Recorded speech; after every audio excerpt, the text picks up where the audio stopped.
في هذا الفيديو غادي نشارك معكم واحد الوصفة ديال واحد الصوص صحية وسريعة التحضير، غنية بالنكهة وخفيفة على المعدة، ويمكن تستخدمه مع السندويتشات، الدجاج، اللحم، الطون، الخضرة والبرجر. المكونات ديالو بسيطة جدا وكيجهز في دقيقة ولا دقيقة ونص، مناسب مخير لصحاب لاصال والريجيم.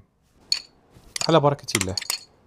تنزيدو الياغورت، من الاحسن يكون ياغورت 0%. من بعد تنزيدو شويه ديال المخلل ولا الكورنيشون، البصله تكون مقطعه مزيان، البيرسيل والكوريوندر اللي هي القزبر والمعدنوس. كنزيدو شويه ديال لاموطارد، من الاحسن تكون الونسيان.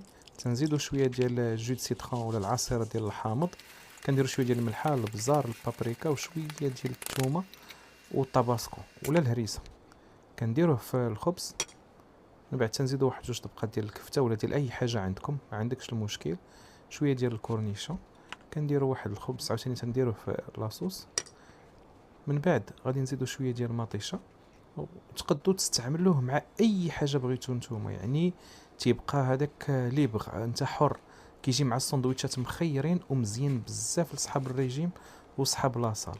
نتمنى انه الوصفه تعجبكم، نخليكم مع بسم التذوق، الله. وما تنساوش اللايك والشير ان شاء الله. مم. مم.